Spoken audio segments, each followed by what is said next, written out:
Hello everyone, welcome to another video, and in today's video I'm simply going to teach you how you can go ahead and join a Steam group. So this video is going to be a very simple and easy step-by-step tutorial, so feel free to watch the video till the end. And with that being said, let's get straight into the video. So first of all you're going to do is simply go ahead and open your Steam. Finally, once you have opened your Steam, all you're going to do is, so on the top left of your screen, you're simply going to hover your mouse over your username right over here, and as you can see it gives you a lot of options, and within those there is one option that says groups, so click on that.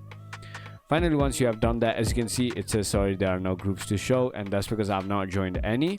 So on the bottom left hand of your screen, you want to simply go ahead and click on find a group, and you can simply go ahead and search for the group you want to find. For now I'm simply gonna write CSGO. And finally, I'm gonna simply go ahead and click on the first option, and on the top right over here you can simply go ahead and click on this button and go ahead and join a group. So as you can see now, I just joined this group. I am going back to my name up here and click on groups.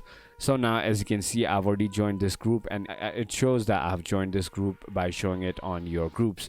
So it was as simple as that. So if you thought this video was helpful, feel free to comment down below any other queries you might have. And if you haven't already, make sure you go ahead and hit that subscribe button, hit that like button, and thank you so much for watching.